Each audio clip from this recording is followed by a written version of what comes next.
नमस्कार, साम रिपोर्टमध्ये आपलं पुन्हा एकदा स्वागत। बातमीपत्राची सुरुवात महत्त्वाच्या बातमीनं। बातमी राजकीय आहे, बातमी सगळ्यांचं लक्ष लागून राहिलेली आहे। कारण उद्धव ठाकरेंनी मनसेपुढे अटी शर्ती ठेवल्या होत्या आणि त्यात आता महाराष्ट्र नवनिर्माण सेनेच्या कार्यकर्त्यांनी अटीच्या मुद्द्यावर ठाकरे गटाला जुन्या गोष्टींची आठवण करून दिली आणि त्यामुळे राज ठाकरे आणि उद्धव ठाकरे यांची युती होणार की अटी शर्तींमध्येच ठाकरे बंधूंची युती रखडणार, पाहूयात या रिपोर्टमध्ये। उद्धव ठाकरेंकडून अटी शर्ती शिथिल होणार।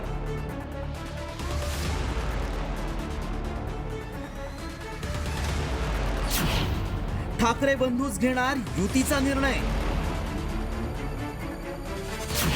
ठाकरे बंधूंच्या युतीला कुणाचा विरोध? खासदार संजय राऊतांनी ठाकरे बंधूंच्या एकत्र येण्याच्या चर्चेवर पुन्हा एकदा भाष्य करत नवे संकेत दिलेत आणि कुठल्याही अटी शर्ती नसल्याचं सांगितलंय। दरम्यान राज ठाकरे आणि उद्धव ठाकरेच युतीचा निर्णय घेतील, इतर कुणीही त्यावर मत व्यक्त करू नका असं राऊतांनी ठणकावून सांगितलंय। जो निर्णय घ्यायचा हे फक्त याच्यामध्ये तिसरा कोणी नाही, हे फक्त उद्धव साहेब आणि राज साहेबच घेऊ शकतात। दोनच नेते, दोन भाऊ घेऊ शकतात। त्याच्यामध्ये कोणीही आपलं मत व्यक्त करण्याची गरज नाही।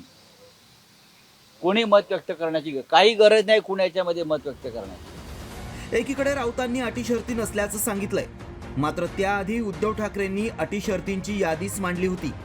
उद्धव ठाकरेंनी राज ठाकरेंना घातलेल्या अटी काय होत्या पाहूयात। किरकोळ भांडणं बाजूला ठेवायला मीही तयार आहे। मराठी माणसासाठी एकत्र यायला तयार आहोत। महाराष्ट्र हिताआड येणाऱ्यांना भेटू नका। हित भाजप सोबत की माझ्या सोबत ते आधी ठरवा। शिवरायांची शपथ घेऊन सांगा भाजपचा प्रचार करणार नाही। उद्धव ठाकरेंनी राज ठाकरेंना या अटी घालूनही आता राऊत कुठलीच अट नसल्याचं सांगतायत। त्यात एकत्र येण्याबद्दल कुणीही मत व्यक्त करू नका असं म्हणत राऊतांनी संदीप देशपांडेंना डिवचलंय। दुसरीकडे संदीप देशपांडेंनीही एकत्र येण्याच्या चर्चेवर बोलताना उद्धव ठाकरेंनी मनसैनिकांची माफी मागायला हवी असं म्हटलंय। आता जसं भारतीय जनता पक्ष हिंदुत्वाचं सर्टिफिकेट वाटत सुटली की हा हिंदुत्ववादी नाही, हा हिंदुत्व द्वेष्टा, हा हिंदुत्व द्रोही। पहिली गोष्ट, भारतीय जनता पक्षाने असं सर्टिफिकेट वाटू नये ही आमची भूमिका आहे। त्याचप्रमाणे हा महाराष्ट्रप्रेमी, हा महाराष्ट्रद्रोही याचं सर्टिफिकेट वाटण्याचा अधिकार शिवसेनेला नाही। 17,000 केसेस भोंग्याच्या आंदोलनाच्या उद्धव ठाकरे मुख्यमंत्री असताना आमच्या महाराष्ट्र सैनिकांवर टाकली। ती चूक आता उद्धव ठाकरेंना वाटते का? आणि जर वाटत असेल तर महाराष्ट्र सैनिकांची माफी मागणार का? उद्धव ठाकरेंच्या प्रतिसादावर अद्याप राज ठाकरेंनी प्रत्यक्ष भाष्य केलेलं नाही। मात्र शिवसेना सोडल्यानंतर 19 वर्षांनी राज ठाकरेंनी पहिल्यांदाच उद्धव ठाकरेंना एका मुलाखतीतून साथ घातली आहे। मुंबईसह महत्त्वाच्या शहरांच्या पालिकेवर कुणाची सत्ता येणार हा महत्त्वाचा मुद्दा आहे। ठाकरे बंधू जर एकत्र आले तर महायुतीच्या विजयाची वाट बिकट होणार एवढं मात्र निश्चित। मात्र राज ठाकरे उद्धव ठाकरेंच्या अटी शर्ती मान्य करतील का? ठाकरे गटाच्या मित्रपक्षांसोबत राज ठाकरेंना राजकीय गणित जुळवून घेता येईल का? की राज ठाकरे उद्धव ठाकरेंना महाविकास आघाडीतून बाहेर पडण्याची अट घालतील असे प्रश्न निर्माण झालेत। या साऱ्या प्रश्नांची उत्तरं येणाऱ्या काळातच मिळतील। ब्युरो रिपोर्ट, साम टीव्ही न्यूज।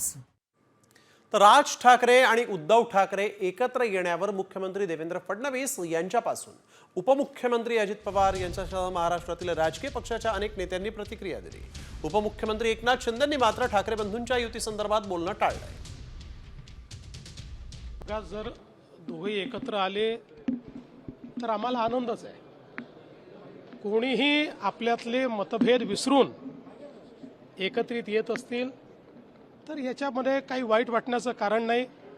फक्त मला असं वाटतं की जो आमचे माध्यम आहेत ते जरा जास्त त्याच्यावर विचार करतात। जास्त मला असं वाटतं की ज्याला to read between the lines म्हणतो ते तुम्ही अधिक करताय, त्याच्यामुळे वाट बघा। आले तर उत्तम आहे, आम्ही स्वागत करू। एकनाथ शिंदे यांचा संताप होऊ शकतो। देवेंद्र फडणवीस हा संताप दाखवणार नाही, पण आतून त्यांचं पोटात ढवळाढवळ सुरू होऊ शकते. पण त्यांनी तर असं म्हटलं की दोन भाऊ एकत्र येणार असतील तर आनंद आहे. भाजपचा आनंद हा किती खोटा असतोय आम्हाला माहिती आहे. ते आनंद पोटात माझ्या मावेना हे असं तुमचं जरी असलं तरी त्यांच्या पोटात आणि बघा, मी ओळखतो सगळ्यांना ओळखतो. आतापर्यंत काड्या घालण्याचं काम कोणी केलं कॅफेत जाऊन, हे आम्हालाही माहिती आहे. राज ठाकरे आणि उद्धव ठाकरे एकत्र येण्याच्या चर्चेवर बोलायला शरद पवारांनी स्पष्ट नकार दिलाय. पंढरपूरच्या दौऱ्यावर असताना पवारांना प्रश्न केला असता त्यांनी उत्तर देणं टाळलंय. त्यामुळे पवारांच्या मनात नेमकं काय चाललंय याची ही चर्चा सुरू झाली आहे. ठाकरे एकत्र येत आहेत एवढाच विषय आहे. सगळ्या महाराष्ट्राचं लक्ष तुमच्या प्रतिक्रियेकडे लागले. महाराष्ट्र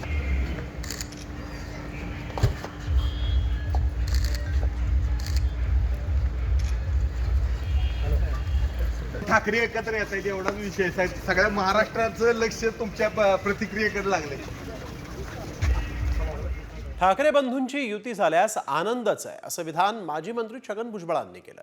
सगळीच राजकीय कुटुंब एकत्र आली तर फार बरं होईल असंही त्यांनी म्हणत अजित पवार आणि शरद पवारांना गुगली टाकली आहे. बघा, माझ्यासारखा जुना आणि बाळासाहेबांचं जे अगदी जवळून काम करणारं नेता, मला तर खूप आनंद होईल दोघे एकत्र आले. ही सगळीच कुटुंब एकत्र आली तर फार बरं होईल. मग आपलं राजकारण करत राहा, कुटुंब त्या जे आहे एकत्र येणं चांगलं राहतं.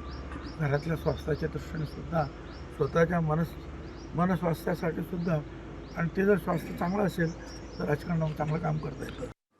तर दुसरीकडे युतीवरून आशिष शेलार यांनी ठाकरे बंधूंना मात्र डिवचलं. दोन्ही ठाकरेंचे पक्ष पारिवारिक पक्ष आहेत. उद्धव ठाकरेंनी साथ घातली, अट घातली की कट आहे असा सवालच शेलारांनी केलाय. दरम्यान राज ठाकरे माझे वैयक्तिक मित्र होते, त्यांचा निर्णय त्यांनी घेतला पाहिजे असंही शेलार यांनी म्हटलंय. त्या दोघांनी ठरवावं, नाहीतरी पारिवारिक पक्ष आहेत, आंतरकल परिवार माझा मधलाच होता, त्याने आपापसात ठरवलं तर त्यांना लक लाभ, त्यांना शुभेच्छा. साध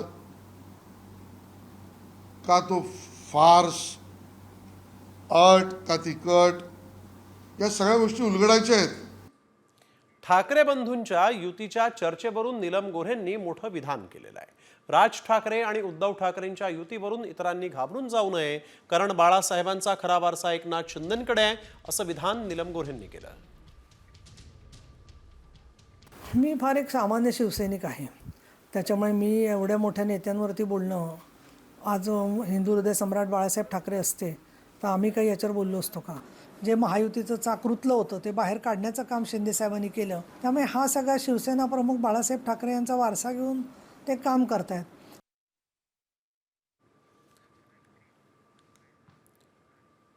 तर उद्धव ठाकरे आणि राज ठाकरे एकत्र येत असतील तर आम्हाला काहीही अडचण नाही अशी प्रतिक्रिया मंत्री उदय सामंतांनी दिली. तर राज ठाकरे स्वतःचं विचार असलेलं एक नेतृत्व आहे, ते अजिबात झुकू शकत नाहीत असंही पुढे सामंत म्हणाले. आम्हाला कोणाबद्दलच पोटदुखी नाही. आम्हाला पोटदुखी जर असती तर अनेकांना नव्यानं सामावून शिंदेसाहेबांनी घेतलं नसतं. मी काल जे देखील सांगितलं ते पुन्हा एकदा सांगतो. मनसेचे पक्षप्रमुख राज ठाकरे हे स्वतःचे विचार असलेले एक नेतृत्व आहे. त्यांना जर कोण झुकवण्याचा प्रयत्न करत असेल तर ते अजिबात झुकू शकत नाहीत. काय अटी घातलेल्या आहेत त्यांना? BJP बरोबर बोलायचं नाही, हे शाळेत आपण कशा घालतो ह्याच्याबरोबर बोलायचं नाही, आणि कशा अटी? देवेंद्रजींबरोबर बोलायचं नाही, शिंदेंबरोबर शिंदेंची सावली पडता कामा नये, दिल्लीच्या लोकांच्या संपर्कात राहता कामा नये. अरे काय हे? राजकारणात टायमिंग महत्वाचं असतं. आता तेच टायमिंग राज ठाकरेंनी युतीचा प्रस्ताव देऊन साधलेला आहे. मात्र आत्ताच राज ठाकरेंनी हा प्रस्ताव का बरं दिला? पाहुयात सविस्तर या स्पेशल रिपोर्टमध्ये. हिंदी सक्ती विरोधातून एकीची नांदी.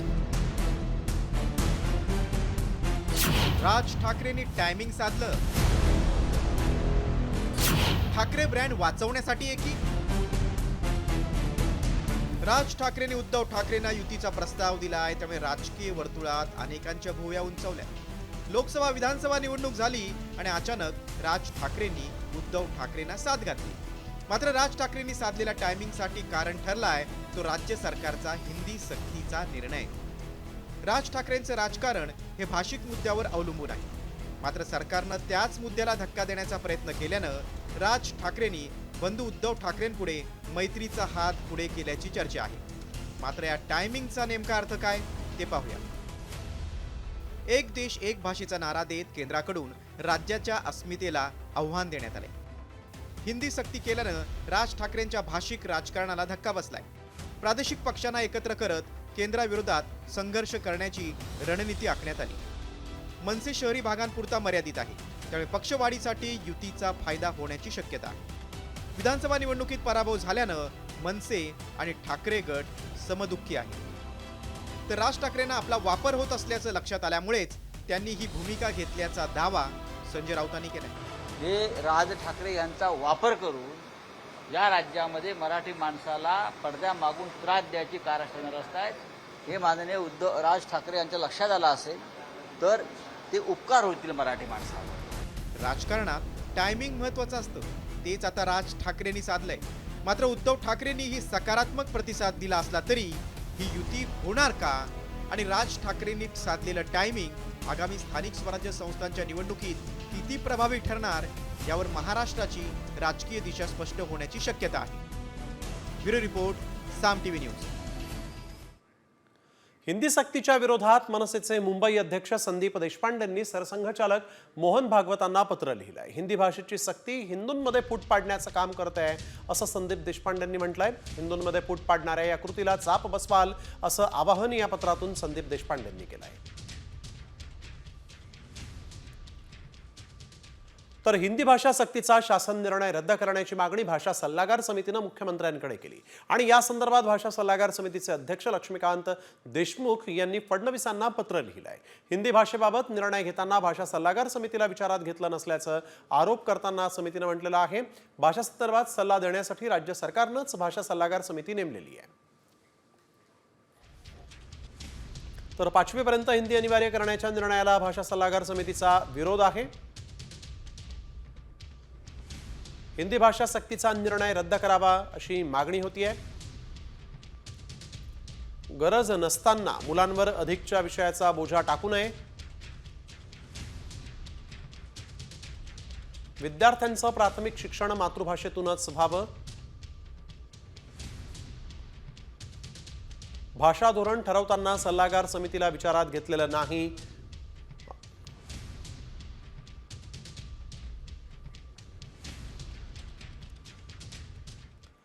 तर मराठीऐवजी हिंदी भाषा अनिवार्य केलेली नाही. नव्या धोरणानुसार 3 भाषा शिकणं अनिवार्य असल्यामुळेच हिंदी भाषेची निवड केल्याचं स्पष्टीकरण फडणवीसांनी दिलं.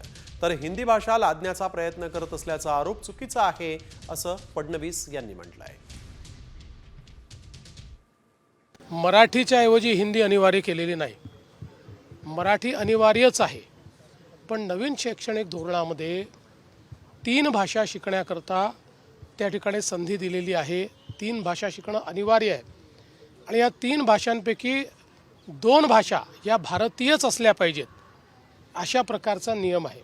एक तर मराठी आपल्याकडे कंपल्सरी आपण केलेली आहे. दुसरी भाषा कोणती, तर ती कुठली भाषा घेतली मराठी, तर ती कुठली भाषा घेतली भारतातली, तर ती हिंदी घ्यावी लागेल, ना तर तमिळ घ्यावी लागेल, ना तर मल्याळम घ्यावी लागेल, ना तर गुजराती घ्यावी लागेल, ना तर अजून कुठली तरी घ्यावी लागेल. आणि आता दिल्लीतून एक मोठी बातमी. केंद्रीय मंत्रिमंडळाचा लवकरच विस्तार होणार असल्याची माहिती आहे. विस्तारामध्ये राज्याला आणखीन 2 मंत्रिपदं मिळण्याची शक्यता आहे. यामध्ये शिंदे गटाला आणखीन 1 मंत्रिपद मिळणार असल्याचं कळतंय. शिंदे गटाकडून श्रीरंग बारणे किंवा श्रीकांत शिंदे यांना संधी मिळण्याची शक्यता आहे. तर अजित पवारांच्या राष्ट्रवादीकडून प्रफुल्ल पटेल यांची वर्णी लागणार असल्याची माहिती आहे. राज्याला 2 मंत्रिपदं मिळणार असल्याची शक्यता आहे. त्यामध्ये एक अजित पवार गटाला प्रफुल्ल पटेल यांचं नाव तिथं घेतलं जात आहे. तर 1 मंत्रिपद जे आहे ते शिंदे गटाला मिळू शकतं, ज्यामध्ये श्रीरंग बारणे आणि श्रीकांत शिंदे यांच्या नावाची चर्चा आहे. नवी मुंबईमध्ये महाविकास आघाडीला मोठं खिंडार पडण्याची शक्यता आहे. महाविकास आघाडीचे 10 ते 12 नगरसेवक शिवसेना शिंदे गटामध्ये पक्षप्रवेश करणार आहेत आणि यामध्ये ठाकरे गटाच्या 6 नगरसेवकांचा समावेश आहे. 22 एप्रिलला वाशीत शिवसेना शिंदे गटाचा निर्धार मेळावा पार पडणार आहे आणि या निर्धार मेळाव्यामध्ये नगरसेवक शिंदे गटात पक्षप्रवेश करण्याची शक्यता आहे.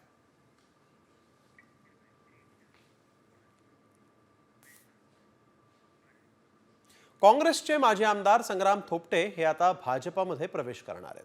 22 एप्रिलला मुख्यमंत्री देवेंद्र फडणवीस आणि बावनकुळेंच्या उपस्थितीत ते पक्षप्रवेश करतील.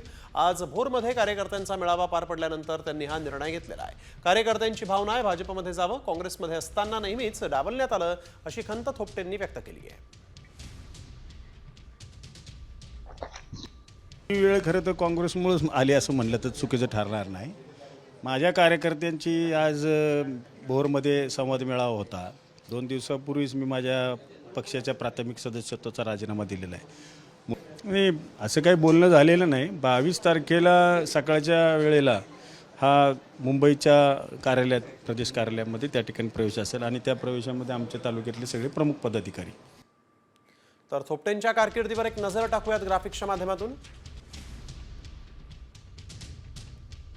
संग्राम थोपटे काँग्रेसचे ज्येष्ठ नेते, 3 वेळा भोरमधून काँग्रेसचे आमदार. वडील अनंतराव थोपटे 6 वेळा भोरमधून काँग्रेसचे आमदार. राजगड सहकारी साखर कारखान्याचे अध्यक्ष. विधानसभा निवडणुकीत अजित पवारांच्या राष्ट्रवादीकडून मात्र पराभव.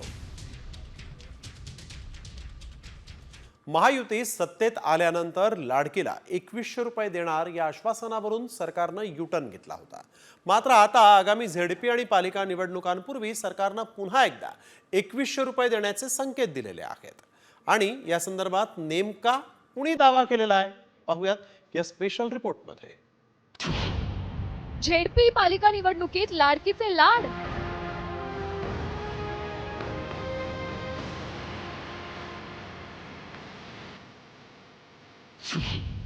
निवडणुकीपूर्वी लाडकीला 2100 मिळणार.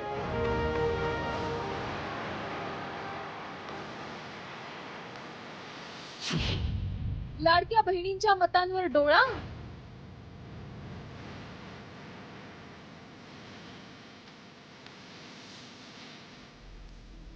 महायुती सरकारने काही दिवसांपूर्वी राज्यातील 8 लाख लाडक्या बहिणींच्या हप्त्यात कपात करण्यात आली आहे. त्यामुळे या 8 लाख लाडकींना 1500 ऐवजी 500 रुपये मिळणार आहेत. त्यातच महायुतीतील मंत्री हसन मुश्रीफांनी लाडकीला 2100 रुपये देणार असल्याचं आश्वासन दिलंय. मात्र आश्वासनांची खैरात वाटताना मुश्रीफांनी अजब विधान केलंय. मी तुम्हाला या युती सरकारचा एक मंत्री म्हणून ही योजना अजिबात बंद होणार नाही. 2100 रुपये करण्याचं मी वचन दिले ते योग्य वेळेला ते केल्याशिवाय जिल्हा परिषद नगरपालिकेला आम्हाला मतं मिळणार नाही, हे आम्हाला माहिती आहे. सत्ता आली आहे, हसन मुश्रीफ म्हणतायत 2100 द्यावंच लागेल. मतं विकत घेतली आहेत, परत मतं विकत घ्यावीच लागतील. त्यांना 2100 देणं क्रमप्राप्त आहे. लाडक्या बहिणींना आता सावत्र वगळून देऊन चालणार नाही. कदाचित 2100 ते 3000 करावे लागतील. महाराष्ट्राला ह्या आर्थिक गोंधळाच्या चिखलातनं बाहेरच पडता येणार. महाराष्ट्र गुदमरून मरून जाईल. ऐकलत? मंत्री महोदयांनी लाडकीला आश्वासन देताना थेट स्थानिक स्वराज्य संस्थांच्या निवडणुकीसाठी 2100 रुपये द्यायलाच हवेत असं म्हटलंय. मुश्रीफांच्या विधानामुळे लाडकी बहीण फक्त मतांसाठीच आहे का? लाडकीच्या जीवावर निवडून आलेलं सरकार आता लाडकीलाच गुलीगत धोका देतंय का? आणि लाडकीला 2100 रुपये केवळ स्थानिक स्वराज्य संस्थांच्या निवडणुकीपुरतेच मिळणार आहेत का? नंतर योजना बंद होणार आहे का? अशा अनेक प्रश्नांनी राज्यातील लाडकीच्या मनात घर केलंय. ब्युरो रिपोर्ट, साम टीव्ही न्यूज. शेतकऱ्यांच्या कर्जमाफीवरून राजू शेट्टींनी सरकारवर जोरदार निशाणा साधला. महायुती सरकारनं निवडणुकीपूर्वी केलेल्या कर्जमाफीच्या घोषणेचं काय झालं असा सवाल शेट्टींनी विचारलाय. जर उपमुख्यमंत्री अजित पवारांना सरकारी तिजोरीची माहिती होती तर घोषणा का केली असा सवाल देखील त्यांनी विचारलेला आहे. मला सांगितलेलं होतं की महायुतीचं सरकार पुन्हा आलं तर शेतकऱ्याचा 7/12 कोरा करू. पण 7/12 कोरा नाही झाला. अजितदादा पवार स्वतःला शिस्तप्रिय अर्थमंत्री समजतात. मागच्या सरकारमध्ये सुद्धा तेच अर्थमंत्री होते. त्यांना राज्याची आर्थिक स्थिती खडानखडा माहिती होती. मग त्याने महायुतीच्या नेत्यांना का सावध नाही केलं की आपण नाही सातबारा कोरा करू शकत. राज्यामध्ये अनेक ठिकाणी पाणी टंचाईचा सामना करावा लागतोय. वाड्या वस्तीवरील महिलांना हंडाभर पाण्यासाठी रणरणत्या उन्हात पायपीट करावी लागतीये. पाणी टंचाईचं हे भीषण वास्तव पाहणार आहोत या स्पेशल रिपोर्टमध्ये. हंडाभर पाण्यासाठी जीवघेणी कसरत.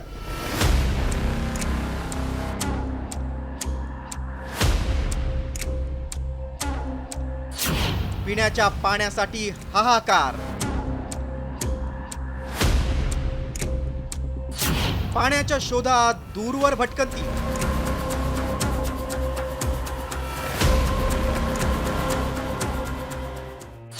बघितलं, नाशिकच्या आदिवासी पाड्यातील महिलांची हंडाभर पाण्यासाठीची ही कसरत अगदी रोजची. पाणी टंचाईमुळे मैलोनमैल चालून हंडाभर पाणी मिळतंय. नाशिक जिल्ह्यातील इगतपुरी, त्र्यंबकेश्वर, पेठ, सुरगाणामधील आदिवासी भागातील महिलांना अशा प्रकारे पाण्यासाठी वणवण भटकावं लागतंय. गंदा पाणी पिण्यात येतं आणि पाण्यावर 2 किलोमीटरवर आम्हाला पण जावं लागतंय. एकीकडे लाडकीचे लाड पुरवणारं महायुती सरकार लाडकीच्या पाण्यासाठीच्या व्यथांकडे मात्र कानाडोळा करताना दिसतंय. या महिलांच्या तोंडूनच ऐका पाणी टंचाईचं भीषण वास्तव. तर आमची पाण्याविषयी हीच समस्या असेल की मार्च पवत हे विहिरीला पाणी राहते, मार्च संपलं का ही विहिरी कोरडे पडतात हे कुवा. तर मग त्याच्यानंतर आम्ही हे गंद पाणी पिण्यात येत आहे आणि पाण्यावर 2 किलोमीटरवर आम्हाला पण जावं लागतंय. नाशिक जिल्ह्यात 1410 कोटी रुपये खर्चून जलजीवन मिशन योजनेअंतर्गत 1222 योजनांची कामं हाती घेण्यात आली. त्यातील 15% कामच अद्याप पूर्ण झाले. त्यामुळे नाशिकच्या आदिवासी पाड्यांमध्ये अद्याप महिलांना पाण्यासाठी वणवण भटकावं लागतंय. एका गुंड पाण्यासाठी आम्हाला खूप संघर्ष करावा लागतो. राज्यात केवळ नाशिकच नाही तर यवतमाळ मधील कारेगाव इथल्या फासे पारधी महिलांचीही पाण्यासाठी तारेवरची कसरत सुरू आहे. ऐकूया या महिलांची व्यथा. आमचा लेकरू पडून जाते विहिरीमध्ये किंवा आमचं माणूस पडून जाते विहिरीमध्ये, बाया पडून जाते विहिरीमध्ये, घसरून पडून जाते. त्या एका गुंडा पाणीसाठी आम्हाला खूप संघर्ष करावा लागते. अशा स्थितीमुळे राज्यातील जलजीवन मिशन योजनेची कामं कागदावरच राहिली आहेत का असा प्रश्न विचारला जातोय. मात्र काही दिवसांपूर्वीच मुख्यमंत्र्यांनी या संदर्भात जिल्हाधिकाऱ्यांना आदेश दिले होते. मुळातच आपल्याला कल्पना आहे की एप्रिल आणि मे या 2 महिन्यामध्ये राज्याच्या काही भागांमध्ये पाण्याची टंचाई निर्माण होते. विशेषतः जिथे पाण्याचे स्रोत स्वतंत्र नाहीत अशा ठिकाणी ही टंचाई जास्त असते.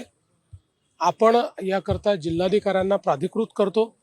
जिल्हाधिकाऱ्यांनी टंचाईच्या संदर्भात मॅपिंग करून जे टंचाई सातत्याने जाणवते तिथे वेगवेगळ्या स्रोतातनं पाणी गेलं पाहिजे व्यवस्था करायची असते. आताही आम्हाला काही तक्रारी मिळाल्या तर आम्ही त्या जिल्हाधिकाऱ्यांकडे पाठवतो आणि टंचाई दूर करण्याचा आपण प्रयत्न करतो.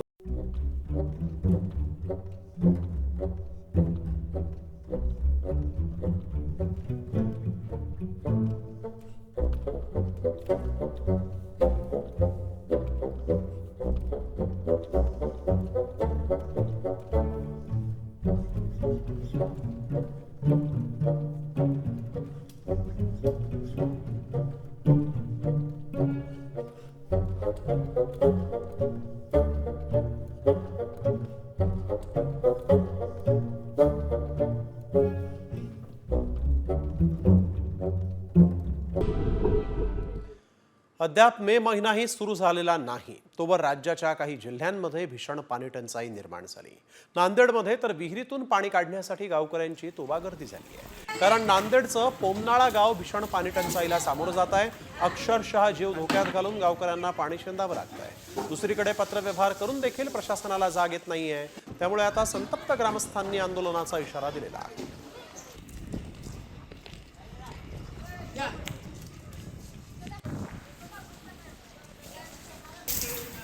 दुष्काळानं महाराष्ट्र होरपळतोय. यवतमाळच्या कारेगाव पारधी बेड्यावरील महिला जीव धोक्यात घालून भर उन्हात पाण्यासाठी वणवण भटकतायत. खोल विहिरीतून पाणी काढण्यासाठी साखळी केली आहे आणि यामध्ये एका जरी महिलेचा हात सुटला तरी जीव जाऊ शकतो. मात्र पाण्यासाठी ही सगळी कसरत सुरू आहे. त्यामुळे आता सरकार याकडे लक्ष कधी देणार असा सवाल फासे पारधी समाजातील महिला विचारतायत.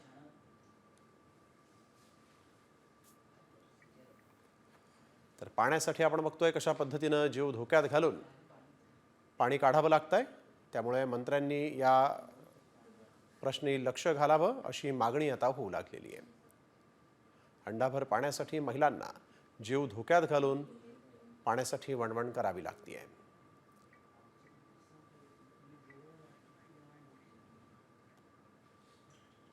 कडाक्याच्या उन्हामुळे माणसांप्रमाणे आता पक्षी प्राण्यांनाही फटका बसू लागलाय. अगदी 2 थेंब पाण्यासाठी पक्ष्यांची आपण धडपड बघतोय. अकोल्यातल्या तापमानानं 44 अंश सेल्सिअस पारा गाठलेला आहे. कडाक्याच्या उन्हात अकोलेकरांच्या अंगाची लाही होती. या उष्णतेचा त्यांना त्रास होत असतानाच आता तहानलेल्या पक्ष्यांची देखील 2 थेंब पाण्यासाठी धडपड सुरू आहे. याच तहानलेल्या पक्ष्यांचं भावविश्व टिपलेलं आहे ड्रोन कॅमेऱ्यातून चंद्रकांत पाटील यांनी.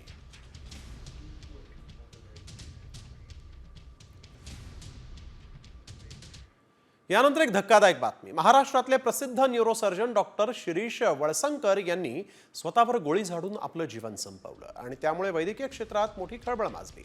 मात्र या प्रकरणाला आता वेगळं वळण लागताना दिसतंय. आत्महत्येला प्रवृत्त केल्याप्रकरणी मनीषा मुसळे माने या महिलेविरुद्ध गुन्हा दाखल करण्यात आलेला असून तिला काल रात्री अटक करण्यात आली आणि त्यानंतर आज कोर्टात तिला हजर करण्यात आलं असता या महिलेला 3 दिवसांची पोलीस कोठडी सुनावण्यात आलेली आहे. तर डॉक्टर वळसंकर यांनी सुसाईड नोटमध्ये नेमकं काय लिहिलं होतं ते पाहूयात. आत्महत्येपूर्वी त्यांनी एक सुसाईड नोट लिहिलं. त्यामध्ये ज्या माणसाला शिकवून प्रशासकीय अधिकारी केलं आणि चांगला पगार दिला त्यानं आरोप करून मला धमकावलं, त्याचे मला अतीव दुःख आहे. मुसळे हिच्या खोटारड्या आणि घाणेरड्या आरोपांमुळे मी माझं जीवन संपवतोय असं वळसंकर यांनी पत्रात म्हटलेलं आहे. IMA अर्थात इंडियन मेडिकल असोसिएशननं डॉक्टर सुश्रुत घैसास यांना पाठिंबा दिला आहे. उपचाराच्या वेळेस डॉक्टर घैसास यांनी हलगर्जीपणा केला असं म्हणणं चुकीचं असल्याचं IMA म्हणतंय. तर उपचारांसाठी तनिषा भिसे यांना रुग्णालयात दाखल केलंच नाही तर डॉक्टर घैसासांवर ठपका ठेवलाच कसा असा सवाल IMAनं उपस्थित केलेला आहे. तर ससून रुग्णालयानं एका दिवसात अहवाल कसा काय बदलून दिला असा देखील सवाल IMAनं विचारलेला आहे. पुण्यातील तनिषा भिसे या गर्भवती महिलेच्या हलगर्जीपणामुळे मृत्यू झाला होता आणि आता या प्रकरणी पुणे पोलीस उद्या डॉक्टर सुश्रुत घैसास यांना नोटीस पाठवणार आहेत. पुणे पोलिसांकडून डॉक्टर घैसासांची चौकशी केली जाणार आहे. डॉक्टर घैसास यांच्यावर उपचारादरम्यान हलगर्जीपणा केल्याचा ठपका ठेवत पुण्यातील अलंकार पोलीस ठाण्यात गुन्हा दाखल करण्यात आलेला आहे.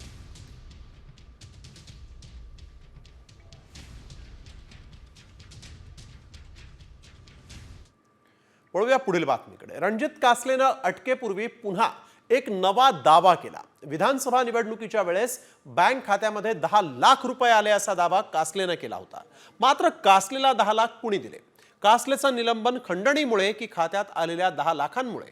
पाहूयात या रिपोर्टमध्ये. पोलिसांनी आवळल्या कासलेच्या मुसक्या.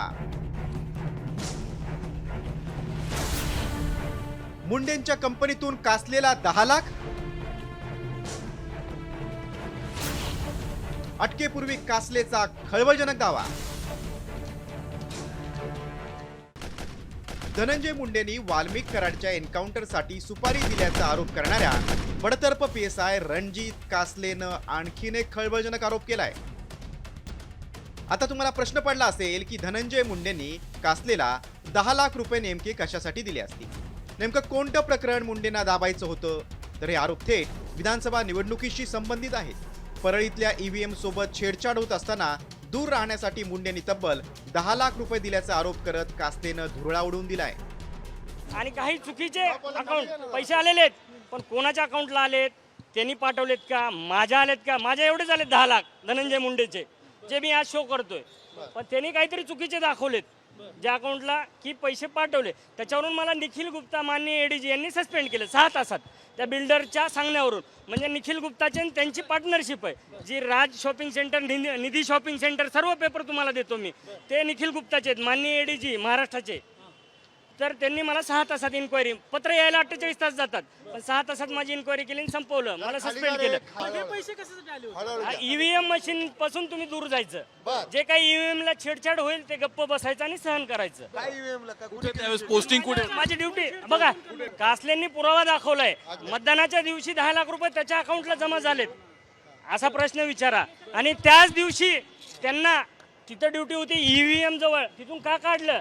जेव्हा मनुष्यबळाचं म्हणजे अपुरं मनुष्यबळ होतं परळीला माझी ड्युटी होती, ईव्हीएम मशीन जवळ रात्री. बघा तुम्ही जो एन्काउंटरचा मुद्दा घेताय आणि जो मेन मुद्दा पाहिजे ना आपल्याला, हा तिथलीच हजेरी. बीड पोलीस दलात कार्यरत असणाऱ्या कासलेला गुजरातमध्ये जाऊन खंडणी मागितल्याप्रकरणी निलंबित करण्यात आलं होतं. आता वादग्रस्त विधानांमुळे कासलेला छत्रपती संभाजीनगरच्या पोलीस महानिरीक्षकांनी बडतर्फ केलंय. मात्र कासलेनं उडवलेल्या आरोपांच्या या धुऱ्यामुळे धनंजय मुंडे पुन्हा अडचणीत सापडण्याची शक्यता आहे. कारण आता यात विरोधकांनी उडी घेतली असून या संपूर्ण प्रकरणाची SIT चौकशी करण्याची मागणी काँग्रेसनं केली. माझ्या खात्यामध्ये 10 लाख रुपये हे टाकण्यात आले की EVM पासून दूर जा. तेव्हा हे प्रकरण सुकृतदर्शनी अत्यंत गंभीर आहे. पैसे का खात्यात टाकले, त्या दिवशी ते EVMच्या सुरक्षेची जबाबदारी त्यांच्यावर होती, त्यांना तिथून हटवण्याकरता त्यांना ही लाच दिल्या गेली का? जी ट्रान्झॅक्शन झालं ते मनी लॉन्ड्रिंगचा प्रकार आहे, ते ट्रान्झॅक्शन झालेली कंपनी कोण, या संदर्भात तात्काळ स्वरूपामध्ये SIT गठीत झाली पाहिजे, याची CBI कडून चौकशी झाली पाहिजे. कोणी आरोप केल्यानंतर त्याच्या खोलामध्ये जाऊन त्याची चौकशी केली जाईल. उद्याच्याला निलंबित करणारे किंवा अशी जो व्यक्ती असतात त्यांच्या आरोपाला किती महत्त्व द्यायचं ह्याचाही कुठंतरी विचार जनतेने पण करावा, तुमच्यासारख्या मीडियाने पण करावा. विधानसभा निवडणुकीच्या काळात बूथ ताब्यात घेण्याचा परळी पॅटर्न समोर आला होता. त्यानंतर आता कासलेनं मुंडेंच्या संत बाळूमामा कन्स्ट्रक्शन कंपनीतून आपल्या खात्यावर 10 लाख रुपये आल्याचा पुरावा दाखवलाय. मात्र हा पुरावा खरा आहे का? कासलेच्या बोलण्यात किती तथ्य आहे याचा शोध घेण्याची गरज आहे. कारण कासलेच्या आरोपात तथ्य आढळलं तर केवळ धनंजय मुंडेच नव्हे तर संपूर्ण महायुतीच्या विजयावर संशयाचं वादळ उठणार एवढं नक्की. ब्युरो रिपोर्ट, साम TV न्यूज. दरम्यान रणजित कासलेला दिलेले 10 लाख रुपये मुलाच्या शाळेच्या फीसाठी दिले होते असा दावा आता बाळूमामा कन्स्ट्रक्शन कंपनीचे सुदर्शन काळेंनी केलाय. साम टीव्हीशी बोलताना त्यांनी पोलीस अधिकारी रणजित कासलेंनी केलेले सर्व आरोप फेटाळून लावले. EVM पासून दूर राहण्यासाठी आपल्याला पैसे दिल्याचा आरोप कासलेंनी माजी मंत्री धनंजय मुंडेंवर केला होता. त्यावर आता बाळूमामा कन्स्ट्रक्शन कंपनीनं खुलासा केला. मी रणजित कासलेची माझी अंबाजोगाई ती ओळख झाली आणि नंतर मी इथं पुन्हा बीडला ती असताना पुन्हा अजून इथं भेट झाली आणि भेट त्याच्या दरम्यान त्यांनी मला मुलाच्या शिक्षणासाठी एक 10 लाख रुपये द्या, मी थोडं अडचणीत आहे, एक 8 दिवसासाठी मी तुम्हाला देतो पैसे. पण त्याने वारंवार माझ्या पैशाची मागणी केली. मला दिलेली तर नाही. त्यांनी 7.5 लाख रुपये मला परत मिळालेत. ऑफिसच्या त्यांचे एक गिरीप यांच्याकडून मला 2 लाख रुपये त्यांनी दिलेत आणि बाकीचे ट्रान्सफर दिलेत. गुजरातहून एकदा 1-2 लाख पाठवलेत. असे 7.5 रुपये त्यांनी मला आतापर्यंत दिले. सायबर विभागातील बडतर्फ पोलीस उपनिरीक्षक रणजित कासलेचे नवनवीन कारनामे आता समोर येत आहेत. आता रणजित कासलेच्या विरोधामध्ये अंबाजोगाई शहर पोलीस ठाण्यामध्ये 6 लाख रुपयांची फसवणूक केल्याप्रकरणी एक गुन्हा दाखल करण्यात आला आहे. अंबाजोगाई इथल्या कुणाल एंटरप्राइजेसच्या सुधीर चौधरी यांच्या तक्रारीनंतर हा गुन्हा दाखल करण्यात आला आहे. आईची तब्येत बिघडल्याचा बनाव करत कासलेनं सुधीर चौधरींकडून 6 लाख रुपये घेतल्याचा आरोप आहे.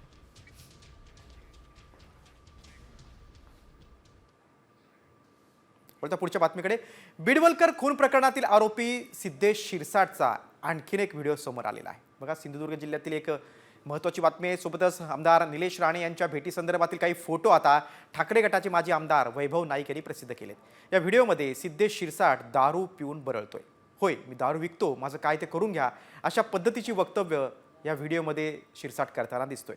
त्यावेळी नक्कीच कोणीतरी याचा आका आहे असा दावा करत वैभव नाईकांनी निलेश राणेंवर निशाणा साधलाय.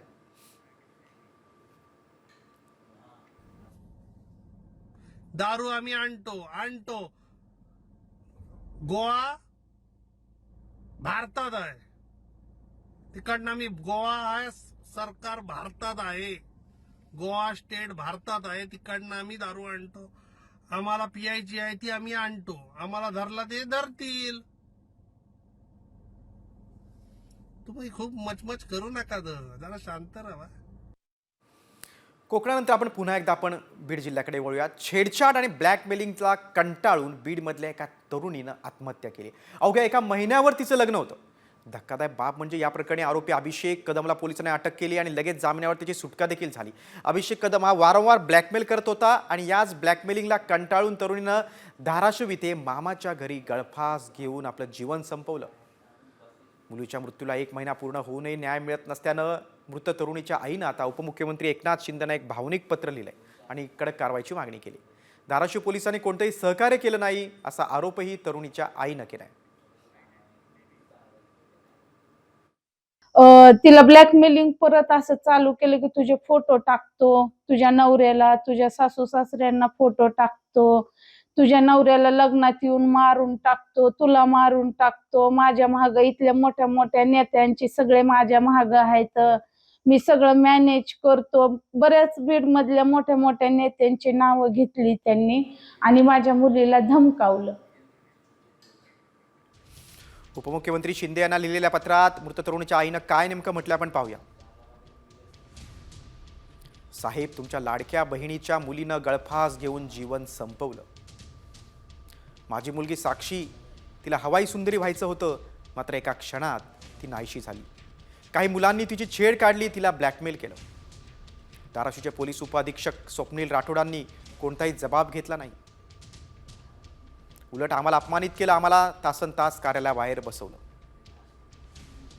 आरोपीची बहीण पोलीस दलात असल्यानं पोलीस कसली मदत करत नव्हते. दरम्यान या घटनेवर बोलताना माजी मंत्री छगन भुजबळ यांनी आरोपींवर कठोर कारवाईची मागणी केली. बीडमध्ये पोलीस अधीक्षक आणि अनेक पोलीस नव्यानं आणण्यात आले. या घटना थांबवण्याचं पोलिसांचं काम आहे असं भुजबळ यांनी म्हटलं. बीडमध्ये नवीन SP वगैरे जे आहेत हे नेमण्यात आलेले आहेत. अनेक पोलीससुद्धा नवीन तिथे आणण्यात आलेले आहे. आता ह्या पोलिसांचं काम आहे हे सगळं जे थांबवणं. मुख्यमंत्र्यांनी, उपमुख्यमंत्र्यांनी सगळ्यांनी मोठ्या अपेक्षेनं ह्या पोलिसांना, या SPंना हे चांगलं काम करतील, कायद्याचं राज्य निर्माण करतील म्हणून तिथे पाठवलं. आता असं असताना जर या घटना जर घटत असेल, होत असतील, तर ते अतिशय जे आहे क्लेशदायक आहे. आता एक बातमी सोलापूरमधून. बाहेरून आलेल्या दगड जोरात बसल्यामुळे रेल्वेत बसलेल्या एका 5 वर्षांच्या मुलीचा मृत्यू झाला आहे. विजयपूर ते रायचूर पॅसेंजर एक्सप्रेसमध्ये ही दुर्घटना घडलेली आहे. ही मुलगी आपल्या पालकांसह प्रवास करत होती. त्याचवेळी अनोळखी व्यक्तीनं रेल्वेवर दगड मारला आणि हा दगड नेमका चिमुकलीला बसला. आरोही कांगले असं या मुलीचं नाव आहे. चिमुकलीला उपचारासाठी सोलापूर शासकीय रुग्णालयात दाखल करण्यात आलं, मात्र डॉक्टरांनी आरोहीला मृत घोषित केलं.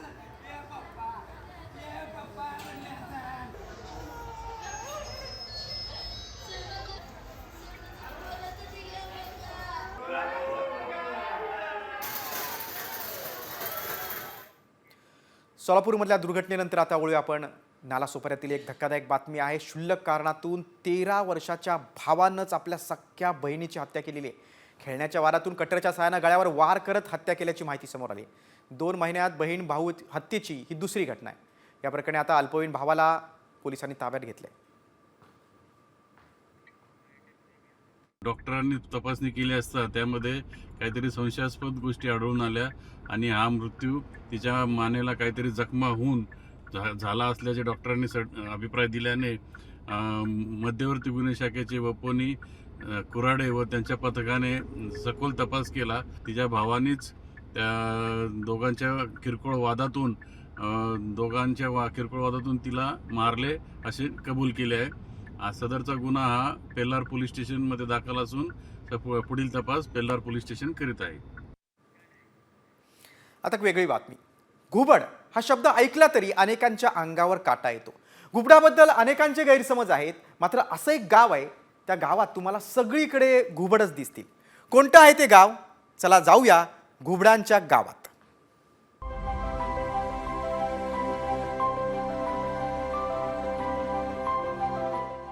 एका बाजूला तेरेखोल नदी, दुसऱ्या बाजूला सह्याद्रीचा पश्चिम घाट आणि त्यात वसलेलं निसर्ग संपन्न आणि जैवविविधता लाभलेलं बांदा गाव.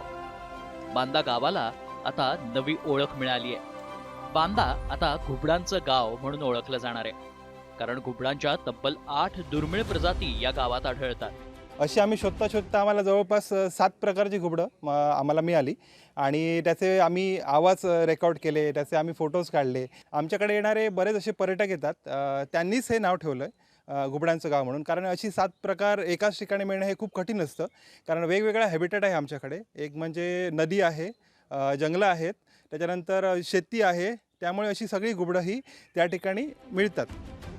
केवळ घुबडच नव्हे तर गेल्या वर्षभरात बांदा परिसरात 175हून अधिक पक्ष्यांच्या विविध प्रजातींचा शोध लागलाय. बांदा परिसरात देवराईंचं विशेष संवर्धन केल्यानं दुर्मिळ पक्ष्यांच्या अनेक प्रजाती या भागात स्थिरावल्या आहेत. स्थलांतरित पक्षी देखील याच परिसराला पसंती देताना दिसतात. आरोसबाग, सटमटवाडी, शिर्ले हा ग्रामीण भाग आता पक्षी निरीक्षणासाठी नवा हॉटस्पॉट ठरतोय. मात्र एकीकडे गाव बर्डवॉकसाठी प्रसिद्धीस येत असताना गावाच्या आसपास मायनिंगसाठी खरेदी केल्या जाणाऱ्या जमिनी भविष्यात त्यांच्या अधिवासाला धोका ठरण्याची भीती आहे. आमचं कोकण हे पर्यावरणाने समृद्ध असा हा भाग, जिथं बायोडायव्हर्सिटी जैवविविधतेने संपूर्ण असलेला हा भाग, जिथं प्राणी वनस्पती अशा खूप वेगवेगळ्या प्रकारच्या असलेला हा भाग. पण हा भाग आता एकदम संकटात आलेला आहे, कारण इथं ज्याला विकास म्हणतात, ज्याला आम्ही विनाश म्हणतो, तो विनाश इथपर्यंत पोहोचलेला आहे. त्यामुळे इथं कन्स्ट्रक्शन व्हायला लागलंय, रस्त्याची रुंदीकरण व्हायला लागलंय आणि या सगळ्यामुळे इथलं जे पर्यावरण आहे ते धोक्यात आलेलं आहे. भविष्यातील ही भीती प्रत्यक्षात येऊ नये आणि आपल्या या गावाची घुबडांची ओळख कायम राहावी म्हणून गावातील तरुणही पर्यावरण रक्षणासाठी हिरिरीनं सहभाग घेत आहेत. सध्या तरी बांदा गाव कोकणात येणाऱ्या पर्यटकांसाठी आणि पक्षी निरीक्षकांसाठी पर्वणी ठरत आहे. विनायक वंजारे, साम टीव्ही, बांदा, सिंधुदुर्ग. कोकणातील या विशेष वृत्तानंतर पुढची बातमी आहे आता मुंबईतून. मुंबई महापालिकेच्या एका शाळेमध्ये विद्यार्थ्यांकडून साफसफाईचं काम करून घेतलं जात असल्याचा एक धक्कादायक प्रकार समोर आला आहे. गोवंडीतील पालिका शाळेत विद्यार्थी झाडलोट करत असल्याचा व्हिडिओ समोर आला आहे. या व्हायरल व्हिडिओनंतर पालकांनी संताप व्यक्त केला आहे. शाळा प्रशासनाविरोधात आंदोलनाचा इशारा दिला आहे.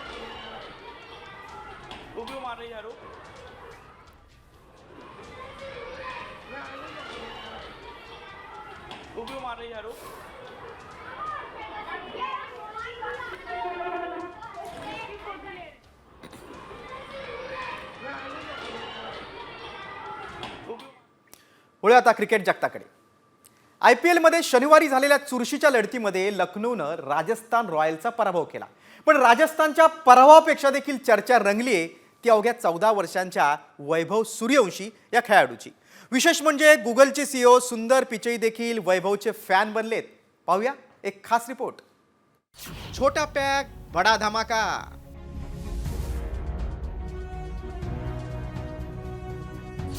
चौदा वर्षांच्या मुलानं रचला IPL मध्ये इतिहास.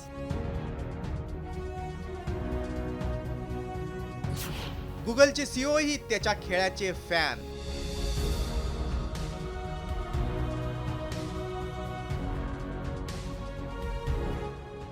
वयाच्या अवघ्या 14व्या वर्षी IPL मध्ये पदार्पण केलं. पदार्पणातच पहिल्याच चेंडूवर षटकार ठोकला. या दणकेबाज षटकारावर स्टेडियम मध्ये टाळ्या आणि शिट्ट्या पडल्या नसल्या तर नवलच. अख्खं स्टेडियम वैभव वैभव वैभव या नावानं गुंजत होतं. भारतीय क्रिकेटला नवा तारा गवसल्याची ती हळी होती. IPL मध्ये सर्वात कमी वयात पदार्पण करत वैभवनं इतिहास रचलाय. IPL मध्ये राजस्थान रॉयल्स संघाकडून खेळताना वैभवनं 20 चेंडू 34 धावा केल्या. यात त्यानं 2 चौकार आणि 3 खणखणीत षटकार लगावले. त्याच्या या खेळीचं अनेक आजीमाजी क्रिकेटपटूंनी कौतुक केलंय. आता तर गुगलचे CEO सुंदर पिचई देखील वैभवचे फॅन बनलेत. एक ट्विट करत सुंदर पिचई यांनी वैभवचं कौतुक केलंय. आज सकाळी झोपेतून उठताच 8वीत शिकणाऱ्या एका मुलाला IPL मध्ये खेळताना पाहिलं. त्याने खूप जबरदस्त सुरुवात केली. बिहारच्या समस्तीपूरमध्ये वैभवचा जन्म झाला. 4 वर्षांच्या असल्यापासून वैभवला क्रिकेटची आवड निर्माण झाली. वैभवचे वडील संजीव यांनी त्याच्यासाठी घराच्या मागे एक मैदान तयार केलं होतं. वयाच्या 9व्या वर्षी समस्तीपूरच्या एका क्रिकेट अकादमीमध्ये त्याला दाखल केलं. त्यानंतर वैभवनं मागे वळून पाहिलंच नाही. बिहारच्या एका छोट्याशा खेड्यात वैभवचा जन्म झाला. वयाच्या अवघ्या 12व्या वर्षी वैभवनं प्रथम श्रेणी क्रिकेटमध्ये पदार्पण केलं. रणजी ट्रॉफीत खेळणारा तो सर्वात तरुण खेळाडू ठरला. 2024 मध्ये अंडर-19 स्पर्धेत भारतीय संघात त्याला स्थान मिळालं. ऑस्ट्रेलिया विरुद्धच्या सामन्यात अवघ्या 58 चेंडूत त्यानं दमदार शतक केलं. IPL मध्ये चांगली सुरुवात झाली. आता देशासाठी खेळताना पाहायचं असल्याचं वैभवच्या वडिलांचं स्वप्न आहे. बहुत खुशी हो रहा है और ये भी एक रिकॉर्ड बना सबसे कम उम्र में खेलने का, इसके लिए और खुशी है. और खुशी के साथ साथ अब जो है पहले से और ज्यादा मेहनत करके जो उसको मैंने राजस्थान रॉयल खरीदा है उसके भी अति पर खड़ा उतरना है, विश्वास पर, और देश के लिए भी खेलना है. IPL मध्ये दमदार पदार्पणानंतर त्याच्या समस्तीपूर गावात आनंदाचं वातावरण आहे. पेढे आणि गुलाबजाम भरवत स्थानिकांनी आनंद व्यक्त केलाय. हा आमच्यासाठीच नाही तर बिहार आणि संपूर्ण देशासाठी गौरवाची बाब असल्याचं त्याच्या प्रशिक्षकांनी सांगितलंय. ये कह पाना मुश्किल है. वैभव प्लेयर तो सभी लोग मेहनत करते हैं, पर वैभव जो आज वहाँ पहुँचा है वो अपने परफॉर्मेंस के दम पे पहुँचा है. और चाहे वो बिहार के इंटर डिस्ट्रिक्ट मैचेस में खेल के परफॉर्म करना हो, चाहे स्टेट मैचेस में, चाहे जोनल मैचेस में इंडिया के लिए परफॉर्म करना हो, वो हर जगह खरा उतरा है. राजस्थान रॉयल्सनं वैभववर 1,10,00,000ची बोली लावत संघात घेतलं. पण सुरुवातीच्या 7 सामन्यात त्याला खेळण्याची संधी मिळाली नाही. लखनौ विरुद्धच्या सामन्याआधी कर्णधार संजू सॅमसन जखमी झाला आणि वैभवला थेट सलामीला खेळण्याची संधी मिळाली. या संधीचं वैभवनं सोनं केलं. आता ही केवळ सुरुवात आहे. भविष्यात वैभवला आणखी मोठा पल्ला गाठायचा आहे आणि त्याची झलक वैभवनं दाखवून दिली. ब्युरो रिपोर्ट, साम टीव्ही. वैभव सूर्यवंशीच्या बातमीनंतर पुढची बातमी देखील IPL बाबतच आहे. IPLचा हंगाम सुरू आहे आणि प्रत्येक सामन्याला प्रेक्षकांची अगदी तुफान गर्दी होते आणि याचाच फायदा घेत बोगस तिकिटांची विक्री देखील केली जाते. तीच बातमी आपण पाहणार आहोत. आता वानखेडे स्टेडियमवर मुंबई इंडियन्सचा सामना पाहण्यासाठी आलेल्या बेळगावच्या काही तरुणांची तब्बल 82,000ची फसवणूक झालेली आहे. या तरुणांनी ऑनलाईन पोर्टलवर IPL सामन्यांची तिकीटं बुक केली होती. तिकीट मुंबईत आल्यानंतर मिळतील असं त्यांना सांगण्यात आलं, पण मुंबईत आल्यानंतर तिकीटं बोगस असून आपली फसवणूक झाल्याचं या तरुणांच्या लक्षात आलं. त्यामुळे कुठल्याही ऑनलाईन साईटवरनं तिकीट बुक करू नका. अधिकृत असल्याची खात्री करून घ्या. 3 महिन्यापाठी संपर्क झाला होता. तुम्हाला तिकीट देतो मी आणि तिकीट टोटल म्हणजे 28 लोकांचे होते. 32 रुपये तिकीट देतो असं झालं होता. आम्ही गेले 2 महिन्यापासून तिकीट बुक केलेलं आहे आणि टोटल आम्ही 28 जण आलेलं आहे निपाणीतून. इथं आल्यानंतर तुम्ही फोनवर संपर्क साधतो, तुम्ही या स्टेडियमपाशी या, तुम्हाला तिकीट देतो. मग स्टेडियमपाशी गेल्यानंतर त्यांनी काय म्हणले, आम्ही फोटो टाकला त्यांना व्हॉट्सअपला. तिथे गेल्यावर फोन नॉट रिसिव्ह करून बंदच केली फोन तिथे. ऑनलाईन साईट होती त्यांची, ऑनलाईन साईट. आता तुम्ही गुगलला टाकला तर ऑनलाईन साईट येतात. त्यावरून कसं आहे, आमची फसवणूक झाली. ह्याच्या अगोदर किती लोकांची फसवणूक आता होत आहे. हे कुठं थांबायला पाहिजे.